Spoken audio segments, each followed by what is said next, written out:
Happy Tuesday, socialites, and welcome to the best damn social club in the universe, the last social club of the year. Thank you again for spending a portion of your evening with me and my guests. As always, appreciate you wanting to be able to be part of the conversation, talk about ASU basketball, and see what the future holds for these group of individuals. And hopefully we can make a good run for it. So as always, make sure you pour yourself a drink, sit back, relax, and let's get social. With our guests, I have Big E and Ben Haber on the line. Gentlemen, how are you? Merry Christmas, Merry Post-Christmas, pre-New Year. How are you guys? Doing great. Looking forward to the chat tonight. Excellent. I love your shirt, Ben. That's actually fantastic. We're actually going to have one more person join in a little bit. That's going to be Andrew Taylor as well. So I better bring up my other one at window here. As always, make sure you are adding your comments here on the right-hand side. We are ready to be able to go ahead and jump into those. But as always, Ben, you actually shared some news with me via DM. We'll jump into that as well. Our game against WSU, Washington State, has been postponed. Is that right? Yeah, that's correct. And no word on whether Washington on Saturday will be postponed. Don't think COVID's going to change much in a day and a half, but don't want to be over assumptive by any means. So right. That was some unfortunate news before we hopped on. Yet we have plenty of other basketball to talk about. Exactly. How about you, Eric? You were saying something about, one, we already had our game canceled already from last week against Utah. Yep. So now we are here. So again, this is our second one. So what are we doing, right? I guess you're saying something interesting. What does that mean if we have another cancellation? Yeah, I mean, 3 in a row is we're trying to match the football team, I guess. But It probably means that, and I think I saw in the huddle, Devil's Digest, someone responded to me and said, I asked if that means that we're the COVID issue, not the other teams, because now that we're doing 2 in a row. Got it. And the other person said that in one of the articles, I just skimmed them, so I must have missed it, that it said that we were having the COVID issues. Saw that. Now, does that mean that we are just quarantining? Does it mean that someone is actually confirmed? Who knows? I mean, it can go different ways, right? Got it. Yeah, that's always, it's so infuriating that we're the ones that can get and I shared this on another stream. It's just, for lack of a better word, we just can't keep it in our pants. It's just, for some reason, it's always getting out, and we happen to be the poster child, unfortunately, of what you don't want to do. And so it's just frustrating to be the guys that we are the ones that are going to be able to show everyone, hey, this is what you're not supposed to be doing. And that's rather annoying. But yeah, one thing there, though, yes. To wrap up this subject matter, please. I feel like when you look at our coaches and the examples like Herm and Bobby, like, everyone's taken it very seriously in our program. And obviously we bleed maroon and gold, but there's some stereotypes around the country of what ASU is like. So I feel like a lot of people throughout the country are following this and seeing of course, Arizona State is the ones having these COVID issues and whatnot. Right. But in reality, we actually have taken it very seriously, yet it just shows the magnitude of, you can get this when you're going to the grocery store and living day to day, and it is what it is. So I don't want people out there to think these kids are being super irresponsible or doing the wrong things. It's just been a little bit of bad luck, in my opinion. In what way do you think it's just someone that was being mindful, and then all of a sudden they went to a family function and someone else in the extended family wasn't careful, or what do you think it could be? Yeah, I don't want to speculate too much, but I think it's more of that than people being like what we saw from a former ASU player in our beloved James Harden and going to places where you shouldn't be and doing things that are close contact with other human beings for purposes. I think it's more of the typical getting it at the grocery store and day-to-day lives. Interesting. Well, I look forward. Go ahead. You were going to say, E. I was just going to say that Fauci announced if you can drop 40 any night, COVID cannot infect you. So that's why Harden was out at the club. Well, I guess, but again, he didn't defend himself against COVID. So I guess that's always the other flip side of it. So Nicely done. That's what I'm just trying to, just messing, trying to, and I think we have our other guest joining us shortly, but, we'll see how, he is there. So let us welcome Andrew to the stream. How you doing, man?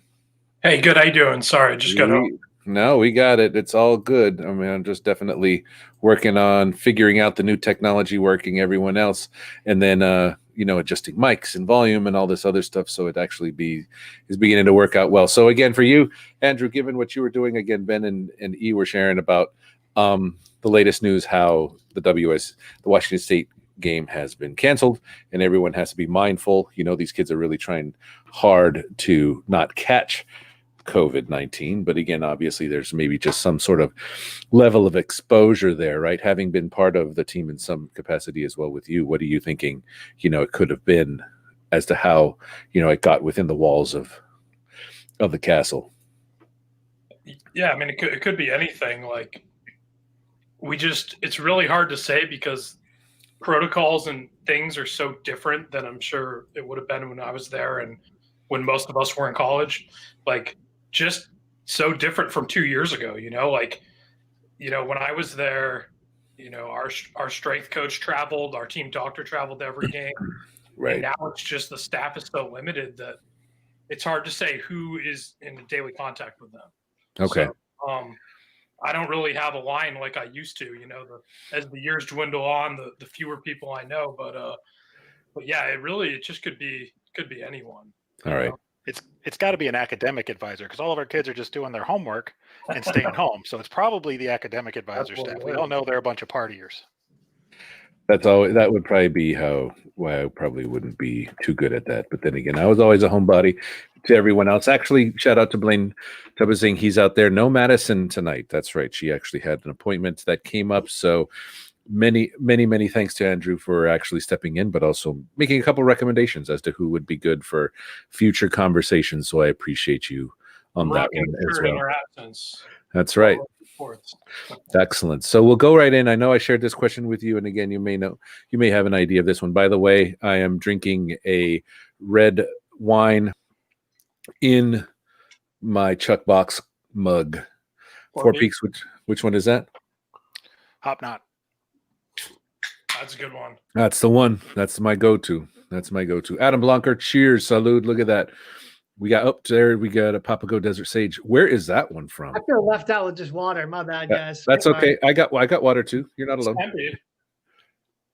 It's Huss Brewing. So. Okay. Is that local down in Tucson, or is that someplace else? No, I think Papago's out of Phoenix. Oh, okay. Yeah, I think it's Tempe or South Scottsdale, right in that area. The runners of McDowell Mountain. Oh, okay. Yeah. Very nice. That's why I got it.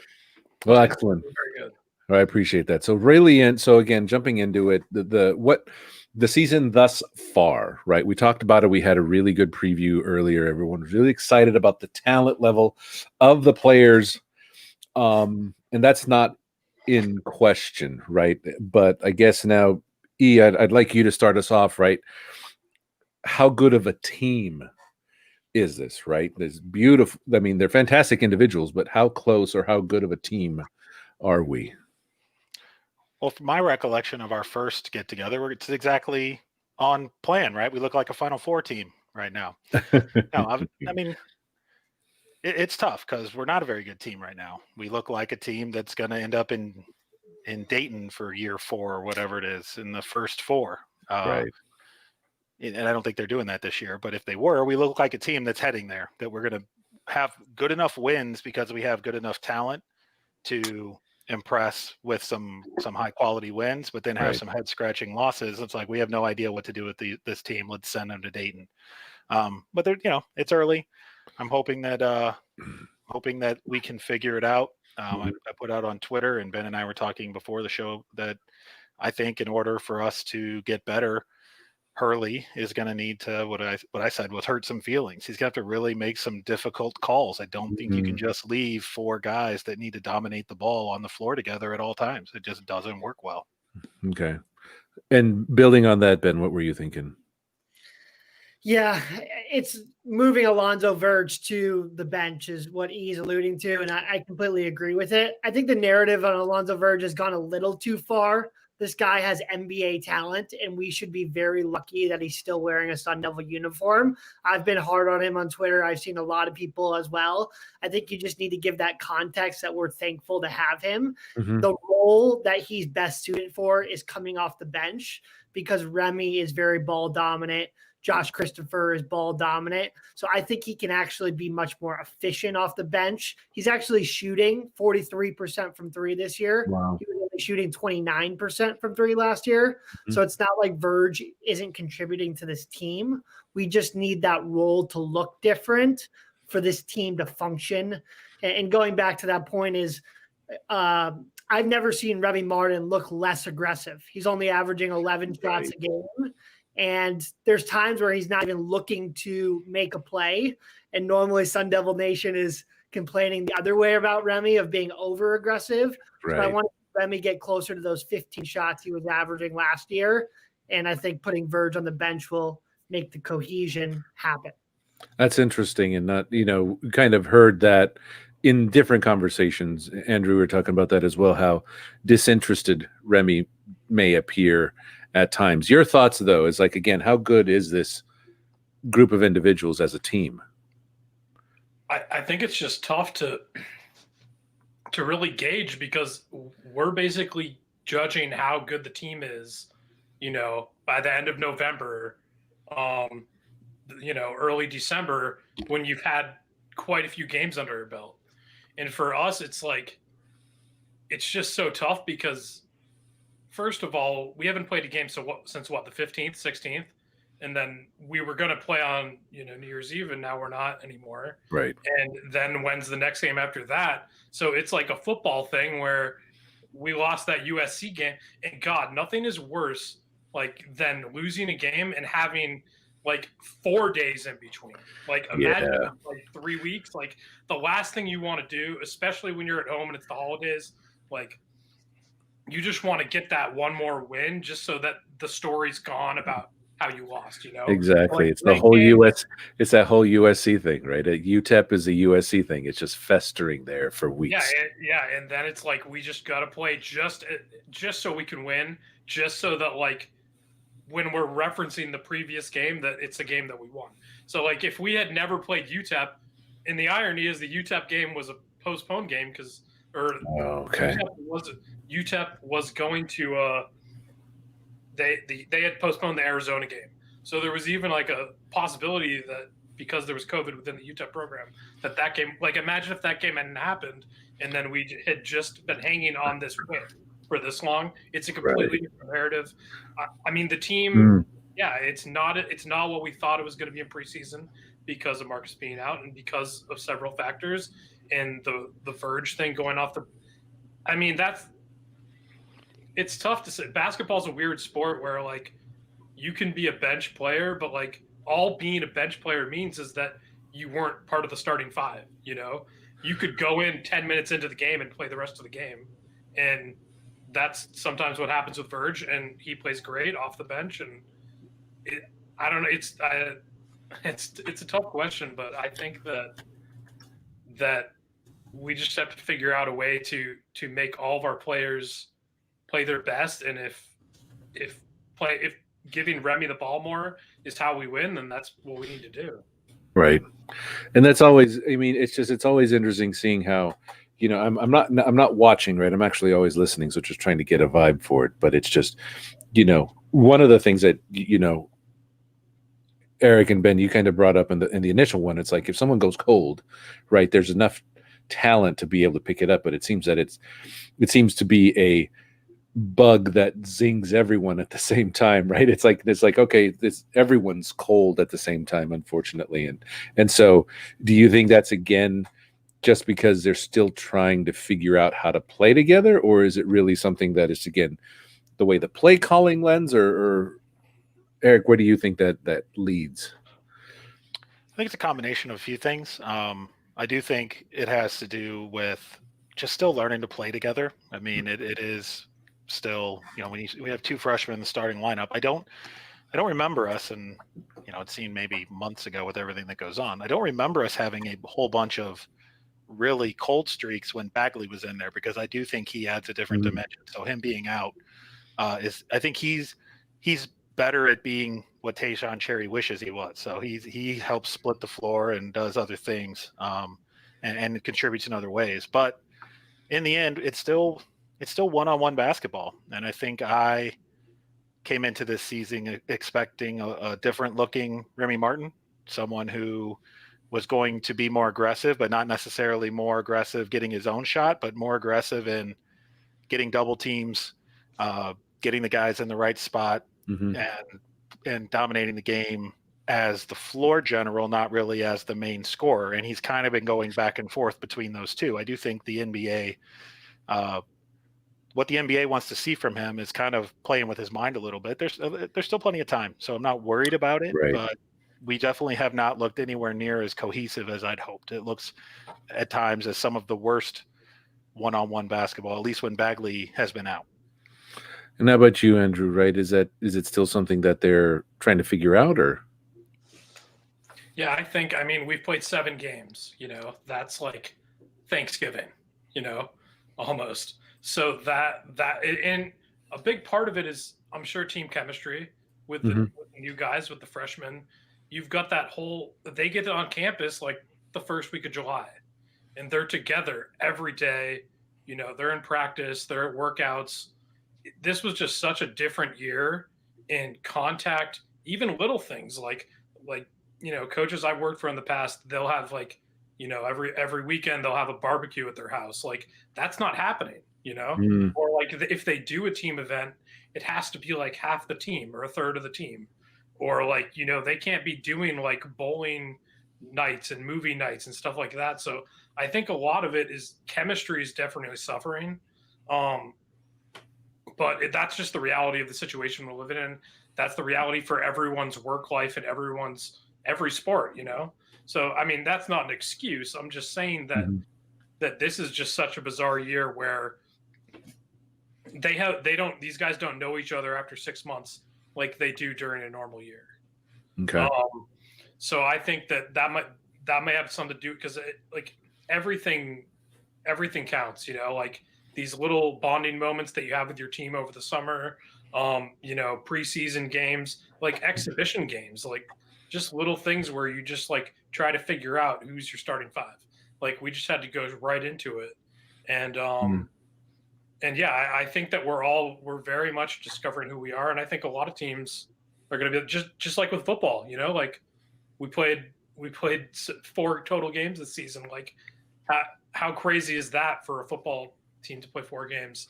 And that's basically, you're getting into conference after 4 games. And building on that, Ben, is that, do you think it's, this downtime, or because do you think this downtime is giving them more opportunity to be together and build that chemistry, or is it because of the protocols they won't be able to?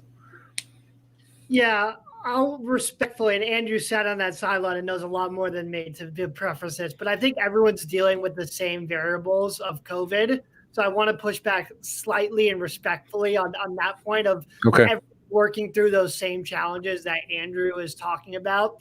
Every team isn't having those bonding moments, isn't having those barbecues, isn't having those moments.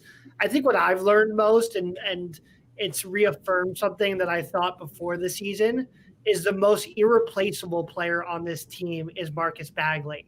He's not the best player, but when I say that, you have to think about skill sets. And Remy, Christopher, and Verge are all great scorers. Right. And they kind of replace each other. If Verge was out a night, or Christopher's exceeded my high expectations, and we can get into that. The one thing Bagley does that none of them do is this guy is a lethal 3-point shooter. And our team lacks 3-point shooting even when he's in the lineup. Right. Terry is still not hitting from the outside. Kamani Lawrence is still not hitting from the outside.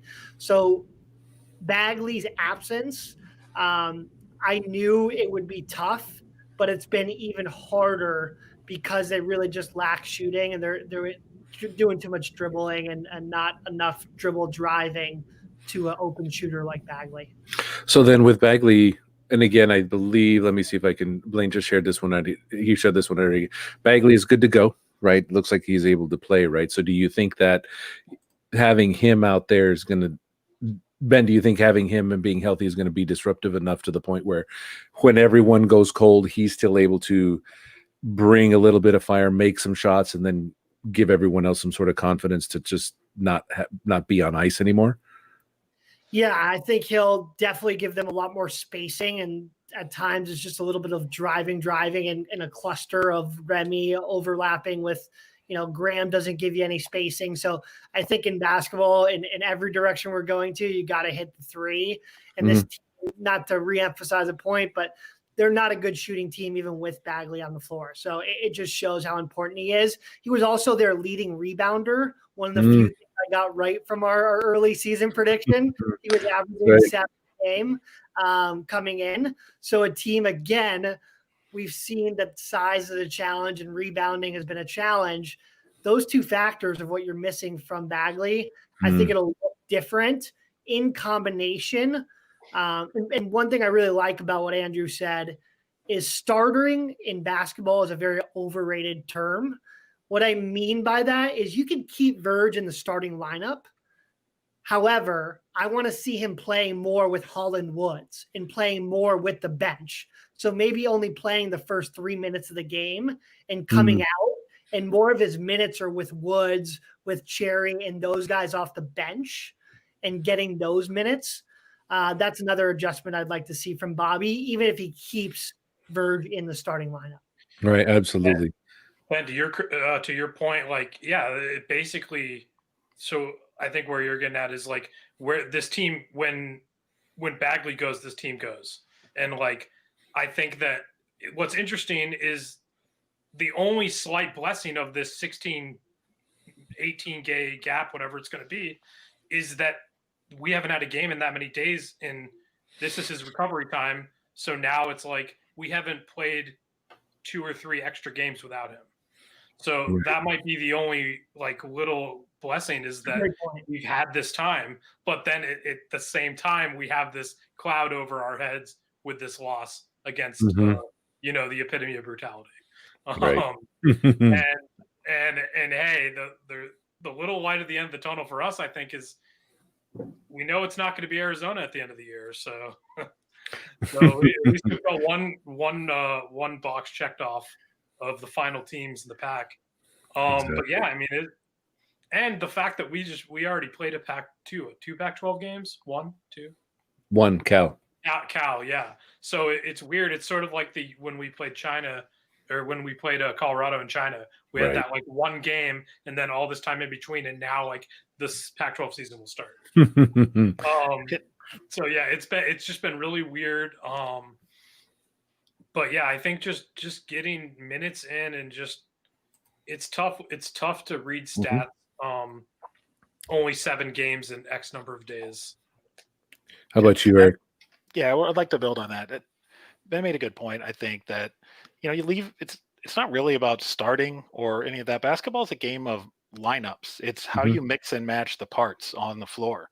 And so I don't really care if Verge starts or comes off the bench. That's not really the issue. The issue is that Remy at times is ball dominant, and I think he should be ball dominant. One of the things I hope we get to is I don't think he has the ball enough necessarily in his hands.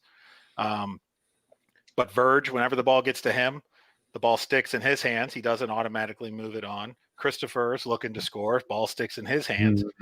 It's just, it allows defenses to reset when the ball sticks if that person isn't making an aggressive move and forcing the defense another way. And a lot of times it seems that we get the ball, we either pause with it, or we immediately start pounding it in place and looking to do some sort of a one-on-one move. And that defenses love that. That makes it really easy for defenses to get back to where they should be after you've maybe got them out of position a little bit. Is that where the zones are really play to that as well? Zones defend that very well, whatever it is, because again, you can't have that one-on-one man-to-man move that you're trying to take, I guess is what because when someone fires up a zone, then we're okay, what do we do now? Yeah, I was going to say, Right. define can't. I mean, we still do it. It just isn't as successful. No, but having Bagley, like, we're not a good enough shooting team to just shoot people out of the zone. Mm-hmm. And so we have to be a very good sharing team. And I think right now we share in spots, but we're not great at being patient and sharing to let the offense flow enough to get an easy shot. That's right. Where I think other teams do it and we don't do it as well. And when we talk Bagley, like, one thing I want to emphasize, within minutes of watching the Rhode Island game, I said one and done. I said it when I really even saw the highlight. Bagley is built for the modern NBA, and he's got athleticism that resembles his last name in a Bagley. He's incredible. I mean, I'm talking top 20 NBA pick if he comes back and continues it. That's the type of talent he is. Easily a first rounder. So when we talk about it, it's not just Sun Devil Nation or a fan like myself hyping him up and getting excited about our guy. This is the type of player there's a first round NBA talent, and getting him back is going to be huge. Do you think that still makes him, now that he's injured, he's been injured for a little while, you still think he can get drafted high this year? Yeah, there's, as Andrew said, and astutely, we are only 7 games in. So if COVID dies down and we take care of that, he's got all of Pac12 play, and then he's got the NCAA tournament to showcase his skills at the highest level. And for better or worse, like, that's sort of what scouts look at is league play. You know, not a lot of scouts, even during a normal year, are going to a UTEP game or a Sac State game or something like that. Like, they're going to the first game of the Pac-12 season through the tournament, and that is sort of what they're based on. It does. I don't think that him missing this part of the season is going to affect his stock that much. And just the name and the brand he had before he ever stepped foot on campus. That didn't go anywhere, and it hasn't gone anywhere in the last 6 months. And every time he has a good game, it just expands on it. That's good. No, and that is another thing. Real quick question from Blaine. He had one out here. Is the COVID test preventing them from practicing as a team?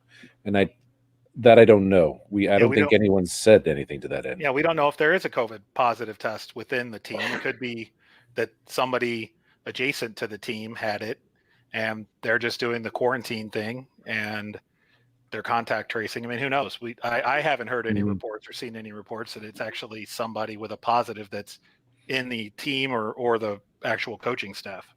I haven't heard anything either. I just found out from a text actually during work today about it. Since it's so vague, who knows what it could be? If the Pac-12, if anything, as we know, is overly cautious. And I'm actually really happy about that because, why not during this year? So the fact that our game got canceled, if it's just out of like a 0.001% chance, that's protecting the players in the long run. Right. It could be it could be like a staff member. It could be someone who works in the building. It could be a bus driver they had. Of course, they haven't gone anywhere in the last 2 weeks, but it could be anything. So, it's really tough to say, and it just sounds like they're doing it out of caution, which every team in the Pac-12 has been doing. Every team around the country has been doing. Absolutely. Really. Yeah. And this was a good question. I actually I had to read it a few times to make sure it. One-on-one play has been the offense for ASU, but very little running of Hurley's offense. And then so Ben and Eric, we kind of talked about this before. Isn't that Hurley's offense, or is that something else? Allowing them to be creative, or is it something else? What were you guys thinking? Go ahead, Ben. Go for it, Eric. Go for it. Kick us off. So I think it is the main point of Hurley's offense. He runs an offense that allows the players to create for themselves. One of the things Ben mentioned, and I hope I'm not stealing his thunder here, is to count how many handoffs at the top of the key happen in any particular play. And that's kind of, the ball is often in a very small area of the floor and easy to guard when we're doing those handoffs. That's that 3-man weave at the top, right? Yeah.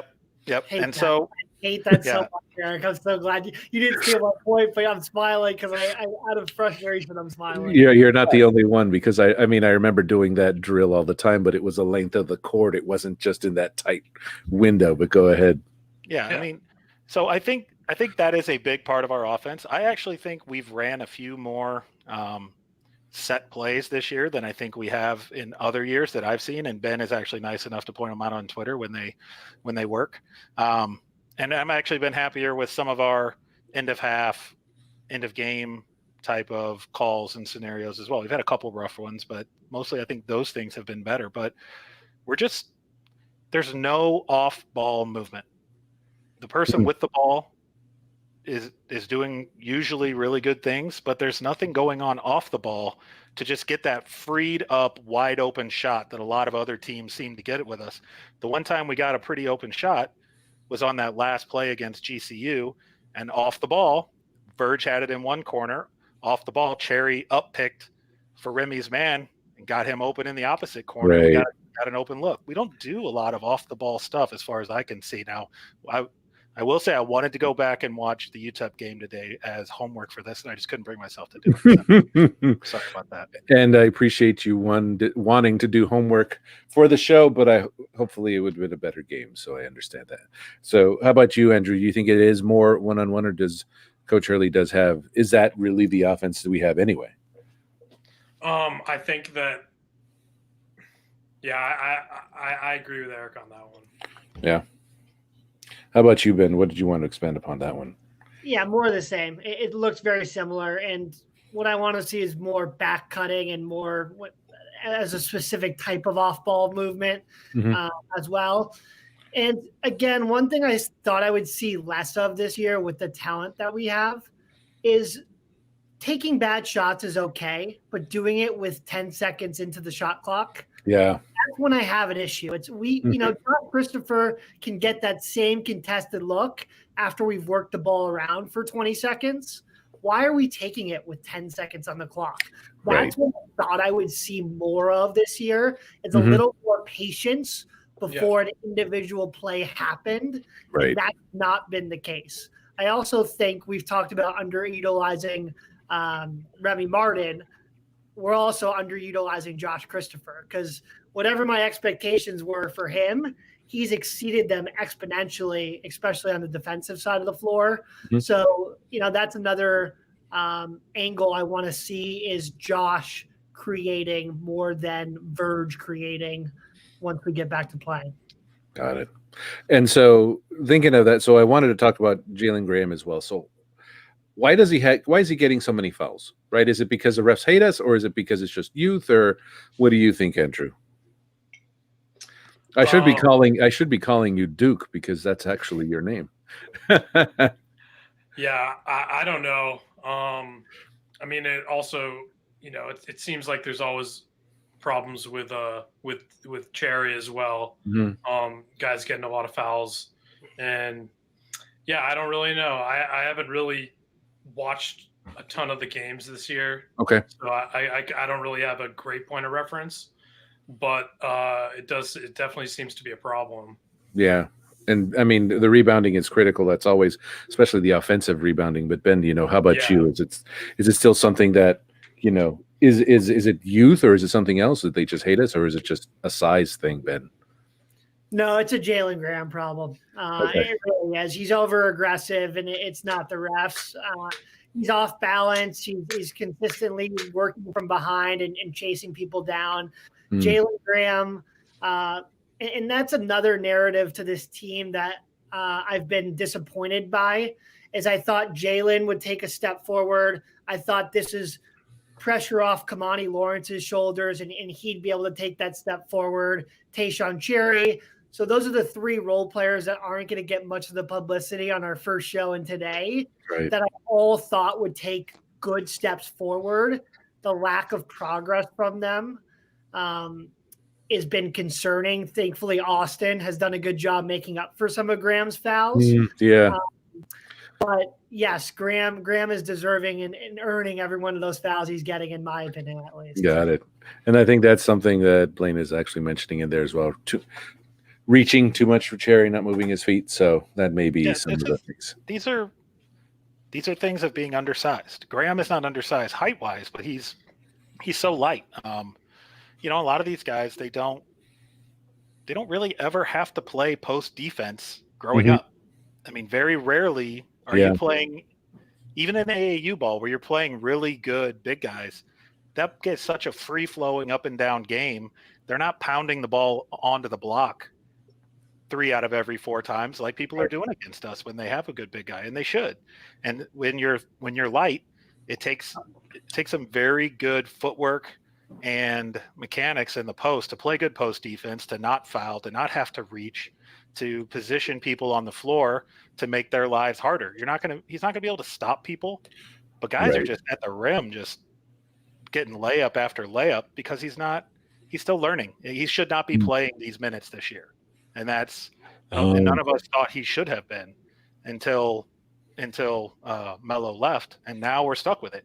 Austin's a little bit better, and I agree that he's picked up something, especially on the defensive end. I think he's better, but I mean, I just think it's going to take a couple years. I think Graham can be good. He's going to have to do a lot of lower body weightlifting and just get stronger so he can hold his ground. Because right now he's getting bumped off, which means the offensive person's creating separation. Whenever that happens, you step forward to try and catch up. That's when you get your fouls in the post. It happens every time. I mean, go ahead, Ben. Teams are seeing the same thing. Sorry, Rob. Seeing the same thing of us, right? Like, we all notice it. So teams know ASU lacks size, so they're immediately attacking Graham early in the game to try and get and wear down a very lack of height-oriented team. So between the fundamental things, and Blaine's comment that you showed is a great one, that he keeps his hands down low as well. Those things are contributing to Graham's issue. And again, it's just the lack of adjustments that he's making, and even Bobby as well, of putting him in the right spots. Got it.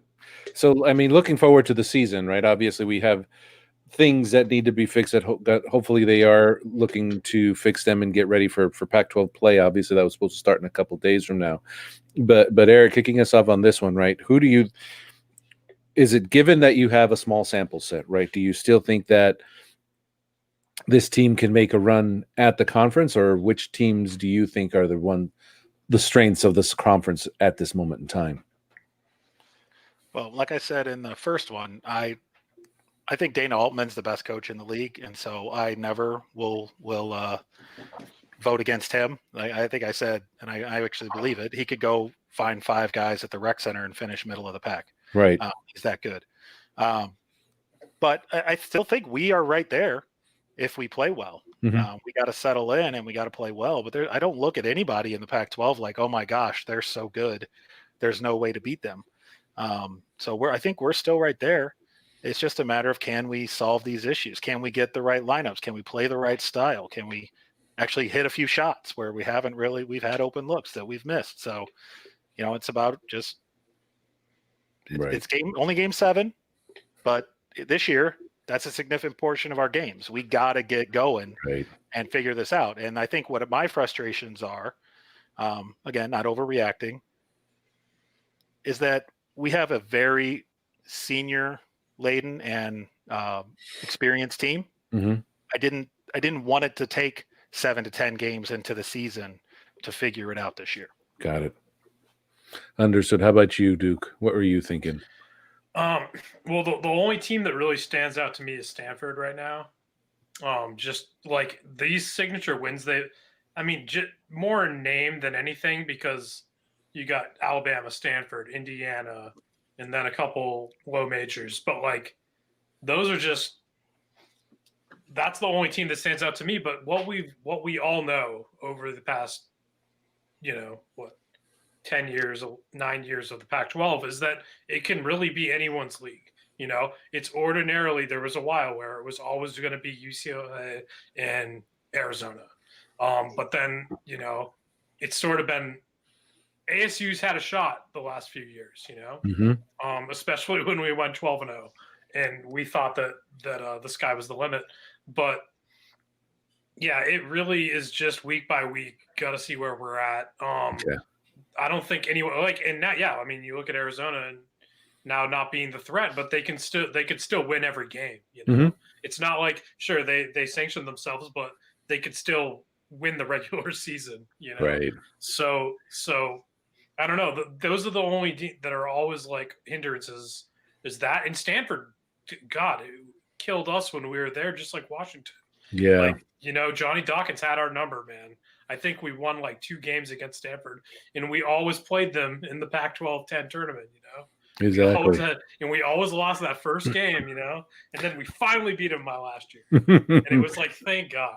Always had to deal with him. He always had some big man that ruined it. Exactly. But yeah, I think it could be anyone's game, and yeah, you never know. Perfect example with us getting our first game canceled. You never know what game is going to get canceled. You never know what opportunity is going to get taken away from a team to win 2 or 3 extra games, Absolutely. Ben, how about you? Who's going to be the toast of the conference as of right now, other than us? And do we still have a chance to make it competitive? Love the Stanford pick. One of the few things I got right on our first show. I said they were a sleeper team, and they've panned out, and those are some big-time wins. I still think ASU's right in it, though. One thing, we've talked a lot about what they need to improve upon. One thing I'm excited about and pleasantly surprised about is they're playing better defense than I thought. Headlined by Josh Christopher. Right. Josh Christopher is getting on the floor like he's the end of a bench rotation guy, diving after loose balls. It's really incredible. They're not playing incredible defense, but I thought they'd be bad on defense, and they've been pretty good, or they've been, average-ish on defense. And then I think one thing in life, whether it's me and my, I'm a salesperson, I've got a quota here in Q4. You can't fake that desperation of how bad I need one more deal right now. Right. My quota. And why I bring up this analogy is you can't fake the desperation that this team is going to have when they come back to the court. Think about the sacrifice that a lot of these guys made. Verge was a borderline player. He could be making $500,000 playing in Europe right now. Remy, the same thing. Bobby knows the narrative around some of his X's and O's. These guys really want to prove themselves. Josh Christopher wants to be a lottery pick. Right. Bagley wants to be a top 10 pick. I think they have that motivation, and that now our backs against the wall and we want to prove the world wrong type of vibe. I think that's going to keep them in the mix for the Pac-12. I like it. And to build on something that you said in there, and it was kind of one of the topics that I always see online in the forums everywhere else, but I always have a difficulty defending it, right? Because there's always someone that's able to paint a little bit better picture than I can. But, there are people who are already calling for Coach Hurley's head. There are people that are wanting to move on. And, what is the counter argument to that? Obviously, in my gut, I feel it is correct to stay with Coach Hurley, and he's there. But again, what's that counter argument? I mean, obviously being a moderator in the huddle and everything else, but I'd love to see what's your logic, right? Giving that, if there is a counter argument, how does that get corrected or improved, if you will? So I think the counter argument is that, I think it was Andrew's point, we've had a chance at the league the last few years. That I think we would have won the Pac-12 tournament last year. We were playing really good ball, and we were built for it. And also, in my mind, Hurley, it's a really odd thing. Hurley checks all of the really hard boxes to find in a coach. It's really easy to find the person who draws plays on napkins and doesn't really communicate with kids, and who needs to call every single play down the dictator types we talked about the first time. They're a dime a dozen. They're everywhere in college and high school basketball. The hard people are the ones that are willing to do what Hurley and Calipari and others do, and that's let your kids play. Now, I think Hurley at times takes it too far and needs, we've talked about whether having a Herb Sendek-like lead assistant might be something that would be good for the program overall. But again, There are those people, maybe not to the levels of people who are head coaches, but those types of people are everywhere in college basketball. Mm-hmm. The stuff that he does where he identifies with kids, he can recruit, he lets his teams play. He's got the name recognition, kind of like a Herm, where he can get on ESPN. He can promote us as an up and coming program. He checks all those boxes, and those are almost impossible to find. You don't just get to hire Lute Olson after a Final Four run. Right. Like that doesn't happen anymore. Exactly. Well, to that point, like that's been the back of my mind these last few years, is like we're in such a unique period in our basketball football history where we have find a more recognizable name recognition football basketball coach, like household names that have been around since the 80s, you know, like just in that alone holds its value. So like you're having a slump, but like Herm's on Sports Center, or maybe you're having a slump and they play the Bobby Hurley 30 for 30 or E60 or whatever. Like there's always these things. Like the thing I love about our team so much is that we have our bad moments, but this year especially, I think family is a big key.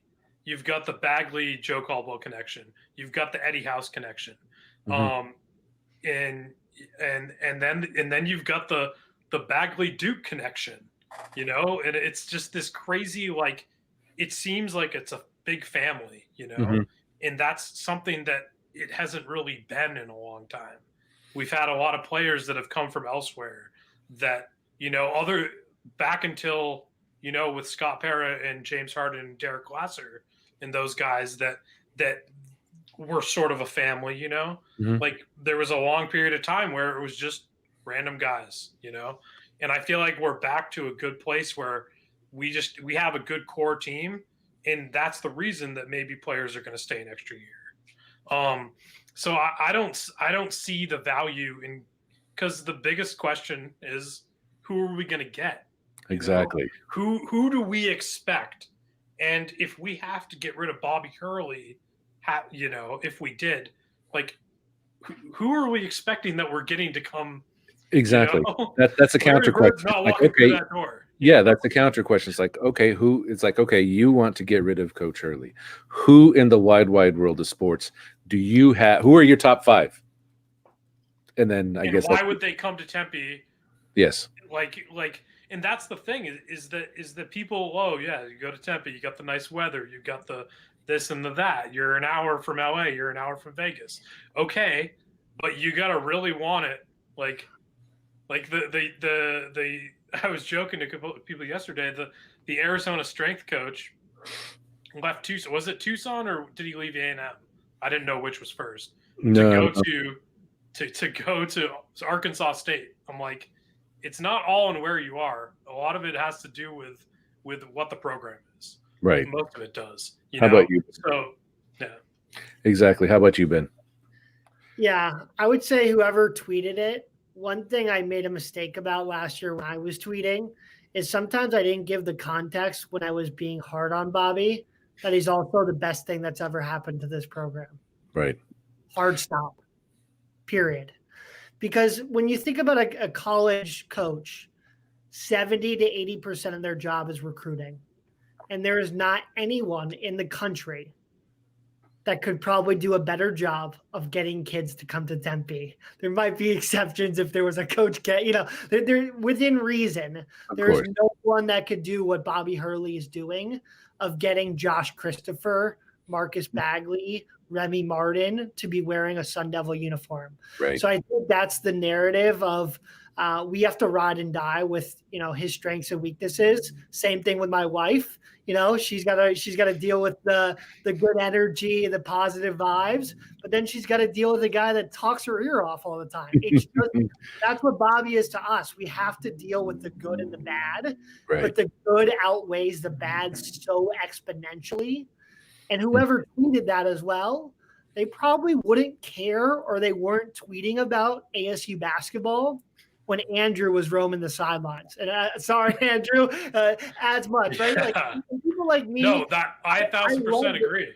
Like we love them, right, Andrew? Like, and I was a super big fan when we were in college together and stuff. But like, I wasn't passionate enough to like go crazy on Sendek on Twitter because we weren't competitive enough. Like, did it matter enough? So I think the perspective of the reason that fan tweeted that they want Bobby gone, they wouldn't care if Bobby didn't exist. So keep that perspective next time. And this is also always the popular question. And I don't know. I think we talked about this one before, Eric and Ben, on the last one, right? Is Bobby Hurley the number one choice to replace Coach K? And I think the consensus was no. But Ben, share your thoughts initially. I mean, you think he's heir apparent to the Duke throne, or are they going to find someone else?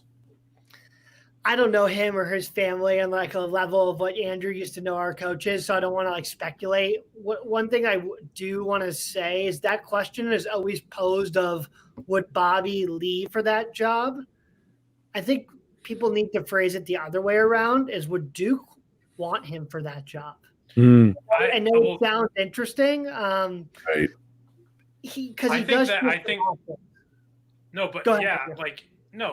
It definitely would make sense if he was there. I don't see like he has these guys that have been with him for years that played there. I think John was it John Cryer? What's the guy who played with him in like 2008? Oh, I don't know. Well, there's a few former players that are on staff. Okay. And I don't think he's gonna leave and go be assistant coach for 1 year and then become head coach. Like that doesn't seem something that would happen. Like if it happened, it would be great, but I don't understand the question because it's not like he's been there for, if he were to leave and if that were where he started and then he took the coaching job at ASU and then he went there, that might make more sense. Right. But he wasn't there. So I don't really see that happening, at least anytime soon. But it's certainly something that I'm sure is in a lot of people's minds. It's like this other school down south hiring an alum instead of the wandering NFL guy that they got instead. Right. So. Like, would they hire Miles Simon tomorrow? Like, maybe, but like, he's with the Lakers now. Like, he hasn't been part of the team since he played there, Exactly, or Damon Stoudemire, whoever else is out there, right? Passner, I thought, did he assistant there for a little? I know he played, but he assisted there, right? But I think there was talk about it, but then someone with, I guess, some money overrode it. But you're going to answer the question. No, I did not know the Alabama coach's name. Oh, okay. Blaine had one out there. It's Nate Oates, I forgot. That's news to me.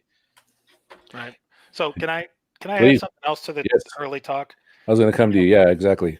Much like we're only 7 games into our season, I mean, he's only a few years into being a head coach. It's not like he was at Buffalo. Like, it's not like he was at, Ooey Pooey and then went to Buffalo and then went to Creighton. And then, I mean, he was assistant coach for a little while with his brother. Right. And then got the gig at Buffalo and did a great job there. 2 or 3 years there. 2 or 3 years there. I mean, he hasn't been a lifer coach. It was quick. So he has the advantage of having his dad and being around all of that. So he doesn't need the seasoning that some other guys might. But he's, in my mind, his best coaching is still in front of him. Absolutely. He's still learning, much like Remy is learning the balance between scoring and creating. In my mind, he's still learning the balance between recruiting, players coach, letting guys do whatever they want versus a little bit of discipline and how to get guys on the bench, but still keep them involved and hold guys accountable. He's still learning all of that in my mind. And so I still think his best basketball is in front of him. I don't think Duke would be interested. I think there'd be a revolt. If I looked at us and you're like, we're Duke and we're hiring a guy that's ever in Dayton every year, even though he's not one of our alums. No thanks. No, I think that's those are my feelings. It's just it would seem like an outside hire, even though it is. He played here 8 years ago, so we should hire him. Like, I think there needs to be more of a connection. Right. Like, even if he had been an assistant there, like, before he was at Buffalo, and then he went back, like, sure, that makes sense. But I just think there's too much time in between to make it make sense. I think we just like the idea of it, and we like the idea that he's part of the Duke family, and he certainly is. He certainly will be forever. But I don't see any threat of him leaving ASU for Duke. It's always one quick note on this, though. Yeah, please, Ben. To tie it up is the hardest part of his job currently is to get Josh Christopher to wear maroon and gold. Whoever is patrolling the sideline for Duke is going to get top recruits. If I was the coach of Duke, maybe that's a stretch. But, if Nate Oates is the coach of Duke, right, whoever is, they're going to get top recruits. So if we have questions about his X's and O's in the Pac-12 and about our schedule, what is Duke going to say, building on E's point of we're going to Dayton? So Bobby needs to evolve as a coach before I think Duke would welcome him back. I think that would be more of the challenge. If Bobby really wanted this job and none of us knew, I think it's more that angle might be more of a challenge than Bobby leaving for that job at this juncture. Yeah. Can I want to add one more thing. Please. I hope that we're having this conversation. So I think we are safe for now. If Coach K retires soon, but it's the person who gets hired after Coach K who will almost inevitably fail and get fired. Whenever you follow a legend, it doesn't matter what you do, you almost always go. Then I will worry that if Bobby does with us what I'm hoping he will, that's when he might be willing and able, and they might want him. If we have a couple Pac-12, conference championships, or we're constantly getting into the second weekend of the tournament, and he's taken ASU basketball from being, didn't James Harden go there? Why'd James Harden go there? To, they're a nice squad. They're always pushing for the Sweet 16. Yeah, because I don't remember who followed Coach Wooden, so it's always a personality that you're like, I don't know who that was, right? So that's an excellent point. To your point, one of my favorite shows, West Wing, the press secretary was the press secretary for 6 years, and then they had to hire someone because she got promoted. And one of the consultants came in. It's like, you can't hire someone; they're going to get killed. The person following that person, you're always going to be the biggest name, and no one's going to remember you. So, like you said, who was the coach after Coach Wooden? I don't know. I don't know exactly. And that's I didn't know who the coach after Red Auerbach was. I had to look it up. I'm like who after Casey Jones? Sorry. And even then, after Lute Olson, I'm like, I don't know. There was a bunch of gobbledygook after that, right? So I was was it Sean Miller? I don't know. Actually, I think it was. But. I thought there was a couple in there. But anyway, to that point, right? I think I really appreciate that feedback, right? Because again, it's always the interesting conversation of the back and forth of like, oh, this and that and awful and blah blah blah. Because it's like, no, it's almost the whole Herm Edwards thing. We're not necessarily better from a wins and loss, but from a program perspective, we are better. And I think to your point, Ben, and I'm gonna probably, I'd love to put that on a shirt. Bobby Hurley is probably the best thing to happen to ASU basketball in our entire history. So now it's a matter, and it's a matter of just letting it play out. Ned Walk might have something to say about that. Oh, okay. So second best, we'll make him second best for now until he proves himself out. But Andrew, going to James Harden and to play devil's advocate, like James didn't really get us any other players. It wasn't. Bobby's got so many players through the doors. Kial the King, dude. So what it was, I'll leave the history. He knows the history of the program much better than I do. So maybe I'm overstepping my millennial grounds by saying that. I think what it is, it's the place filler. It was James Harden until Bobby Hurley, it was like, that's where James Harden went. And now that's where Bobby Hurley is, So it was like we need that big name to attach to ASU basketball. So it's always been like, we could be playing in like 2014 and they'd be like, and we're up against Arizona State, or if it's ESPN, we say the A word. And then they'd be like, oh, that's where James Harden played some ball. It would always be like that. And I'm glad that we're now at a point where it can be, that's the place where Bobby Hurley coaches. Absolutely. And then they go into the Duke stories, but still we get that moment. And Adam Blomkert just made a very good point out there. UNC went to Guthridge before they said Roy Williams was ready, and then here they are. So there we go. But it's he was on the staff, if I remember correctly. Oh, okay. Yeah, assistant, I think. So they just promoted him. It was one of those deals where the players probably really loved him. And so you go to him. And Roy was still saying no to getting hired there because he was doing well at Kansas. And then finally Roy said yes. Can I tell a real quick story? Please, of course. Roy's first Midnight Madness at the Dean Dome was the same weekend ASU played football at North Carolina. And so we went on Friday night and got to go to Roy Williams first being introduced at their Midnight Madness at the Dean Dome. Those people went crazy. He was the Messiah, and it turned out they won a couple national championships. I think so he really was. That must be quite. I mean, obviously having gone to the Field House, but also just going to the Dean Dome, that must have just been an amazing experience. Oh, it was cool. It's actually the stadium itself is, I don't know if it still is, but it was almost a carbon copy of the original America West Airlines here in Phoenix. Like interesting. The way it looked exactly, and it's at 23,000, just like the original. Wow. Yeah, we were just like we were like 4 specks of gold in an otherwise sea of light blue, but it was fun. It was worth it. And then the refs tried to screw us out of the football game the next day, but I don't remember who it was. Hit Skylar Fulton in the back of the end zone finally. So we. What year was that? Oh my God, that had to be 2001, 2002, 2003. I was in law school. Okay. I don't remember exactly what year it was, early 2000s. I'm just trying to figure out if I had that in the archive, and I do not, but I will dig that one out. No, part of the reason that we got screwed was that it wasn't on TV anywhere, and they gave us like this group of refs. They were terrible.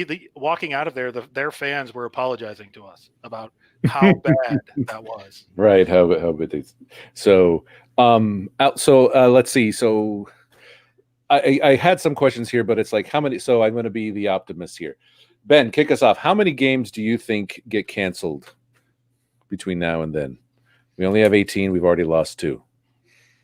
Or 20. How many do we have? 20? Or 20? I'll take this and spin it a little bit. I'll put my political hat on. I hope they're not games against Oregon. Because one thing we said in the beginning of this show is they can back themselves into the tournament. Mm-hmm. They don't have the wins that they normally have at this time of the year. Mm. So they actually need statement wins. Just going up and down the schedule of they beat the Washington States, but they lose to Stanford. They beat Oregon State, but they lose to Oregon. Right. That's not going to cut it this year. This team is 4-3. And if those Oregon games get canceled, whatever the case is, loss or COVID, they need some statement wins. Okay. And then maybe they get the benefit of the doubt based on the tournament and the talent on the roster. So that's what I'm concerned about is the wrong game getting canceled because they need to get these wins to make the tournament. So then Oregon being one. So I guess UCLA, what are the other ones? Oregon, UCLA, Arizona, and Stanford, I would say, are the most important games that need to happen. Okay. Yeah. And my cutout will be disappointed, but it's more important we play on the road than at home. Because that's where you get the higher tier win. So if one of the Oregons has to get canceled, we want it to be here, not there. We want to get that win on their court. That's where you get those tier 1 wins. Got it. And you, Andrew, how about you, man? It's like again. That in like he just said, it wasn't canceled, it's postponed. The good thing about basketball is you can play any night of the week and you can fill it in. It sucks, it would suck to have to fly up to Oregon on a Tuesday night, but they can do it. They can charter. I don't know if any will get canceled, but I think what's most important is we win the games early, Right. Because we could play our first game against Arizona. Yeah. I have to refill in a second. I said, but it's okay. You don't have to drink while you're on the show. But we could, if we play 2 games against them, it's most important the first one we win, obviously, because the second one could get canceled. Who knows what this is going to look like in March? Who knows if the season ends early or there's some sort of delay? I don't know with basketball, I don't know if that will get canceled, or maybe it's the opposite effect and because there's so many games, they'll say, "Oh, forget about it." If you play at least each team once, why play another game? Got it. So, I mean, I say maybe 2 games get canceled. Okay. But it could all be postponements because they could fill them in whenever. Mhm. But yeah, I'm not in charge, so it could certainly be a decision of why make the effort to take that flight to play a team that we already played. Absolutely. If the case may be. It's all about playing the big names in the conference then. Is that it, E? Yeah, I mean, if the conference was smart, and that's a huge caveat, what you do is you play. Too bad. Yeah, you play a few weeks, you play a few games, you figure out who the best teams are, and you make sure those teams play each other a second time. Okay. And whoever the best teams are, those teams have to play each other. So I agree with what they said. I'm going to make a really bad joke and say, I hope they all get canceled because we've never had an undefeated Pac-12 season before. And we can hang a banner. Exactly. Undefeated 2020. Undefeated. Yeah. That's right. 1-0. Exactly. Number one in innovation right there. That's right. Hey, if you're undefeated, I think we're at least a 4 seed if we're undefeated in the Pac-12. That's how we back end into the tournament. We're the only one that won one game. Right. No, it's not undefeated. Means you didn't lose. Football revenge right there. Yeah, exactly. Right. Excellent. Well, I appreciate you, gentlemen. Thank you so much for spending some time on the best damn social club in the universe. The last show of 2020. It has been fantastic, and I appreciate you guys being part of this. And as always, I'm going to give you guys an opportunity to share your thoughts or what you're plugging. So, Ben, kick us off, my man. First of all, I hope you hit that quota because I was sales for a while too, and so getting that last deal is like, so yeah. Yeah, I deal with the stress pretty well, thankfully after 7 years, so it's pretty good. No, I've got nothing to plug. I just want to thank everyone for letting me tell you my thoughts on ASU basketball for whatever it's worth, and continue the dialogue on Twitter. My tag, I'll put it in the comments, is Haber Ben. And look forward to chatting some hoops once that's a thing, hopefully as soon as Saturday. Absolutely. Always appreciate you, Ben. E, how about you, man? I'm at ASU Big E on Twitter.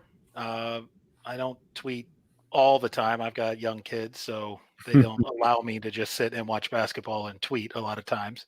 But mostly I'm active on devilsdigest.com in the huddle. I'm a moderator there. And then Facebook, but I don't do a whole lot there. That's more kid pictures. If you want to see pictures of my kids, you can find me on Facebook. Well, always good to see. You're always good. If you aren't in the huddle yet, make sure you join because that's always a brilliant source of information. And Biggie and I always are on this one. You say Hode sucks, I say he doesn't, so it's always a good time. That's right. One of us is correct. One of us is correct. Duke, you take us. What do you got going on, my man? Well, so I don't really have anything to plug personally, but since I'm filling in for Madison, I will plug her friend Jenny Fisher's hashtag Keep Showing Up shirts. She is raising awareness for suicide prevention, and they're taking donations in those $15 shirts. $2.50 extra if you need a double XL, unfortunately. But check out the hashtag Keep Showing Up. And how much is the triple XL for me and E? I think they cut it off $64. Exactly. $64, I promise you. Yeah, I've spoken to Murph about this one. That is the way, isn't it? But it was it's a really great campaign, and they're raising money for suicide prevention, and that's the theme is just to keep showing up and always checking on your people, and especially right now because everything sucks. So except for hopefully basketball won't, and that hopefully can be a beacon of light through 2021 because we're done with playing basketball in 2020 apparently. So, that's right. So well, I appreciate you. News. I'm glad you mentioned that one as well because that's a new segment that we'll be doing on the 42 Social Club. I'm calling it Mental Health Mondays. So we're going to be talking about exposing, sharing, normalizing mental health, mental awareness, and everything else. Because again, that's something that we all get to share, especially since it is something near and dear to my heart. So, gentlemen, thank you so much. I appreciate you. Happy New Year, Merry Christmas, all the best to you. your family, to your friends, everyone else. Hopefully everyone is staying safe as well. Really appreciate everyone else joining on in. And thank you. As always, I'm going to go ahead and change these cells again. Everyone, go Devils. Ben, E, Duke, I appreciate you guys. Thanks, Rob. Thanks for all you do, man. Absolutely. I appreciate you guys. You can go. Blaine, special shout out to you. Adam, special shout out to you as well. Thank you so much for your questions.